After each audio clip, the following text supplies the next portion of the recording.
Veteran Democratic strategist James Carville spoke candidly about his botched prediction that then Vice President Kamala Harris would win the 2024 presidential election.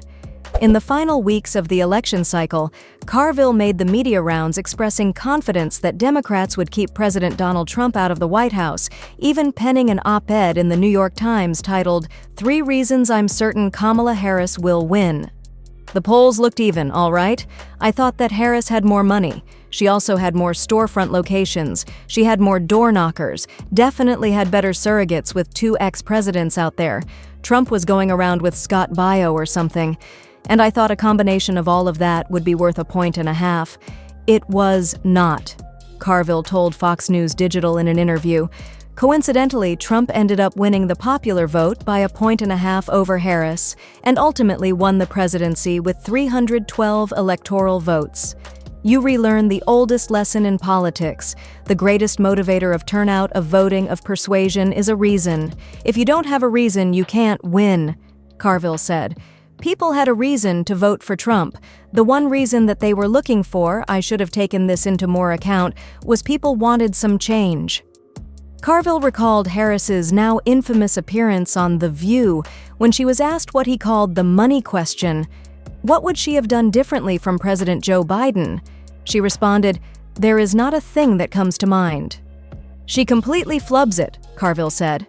Well, 70% of people will have time to argue whether they were right or wrong. 70% of people want something different. Well, give it to them. Say anything you want other than, "I can't think of anything." Worse answer, ever given. Ever given. Since her defeat against Trump, Harris has already been generating buzz for a 2028 run as early polls show her dominating a field of potential Democratic rivals, though name recognition is likely a strong factor. Some have also floated her as a leading Democratic contender in California's gubernatorial election in 2026 after its current governor, Gavin Newsom, leaves office.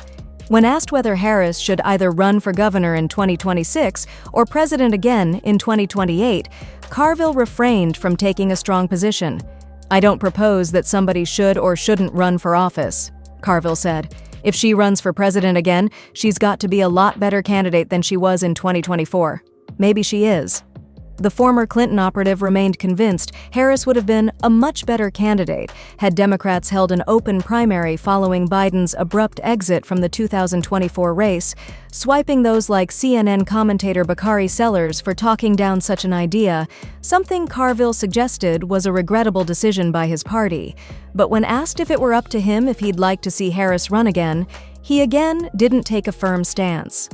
"Well, I mean, first of all, I think everybody should run," Carville said. "I have a lot of friends. I would say you should run.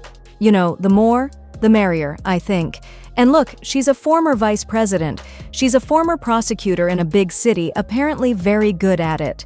She's a former state attorney general. So, you know, to the vice president's impressive resume, I mean, who am I to say? But she certainly passes anything you say about who could run for president. She would have to think about it, but it would be very, very difficult for her to win the nomination, but it would be difficult for anybody else. The public will never care if you're wrong. When they'll turn on you is when you're boring or predictable. That's what they don't like," Carville told Fox News Digital. "If you don't say something in a colorful way that sticks with people, you know what you're saying? It's vapid stuff. And I think the public is just tired of talking points. They're just worn out."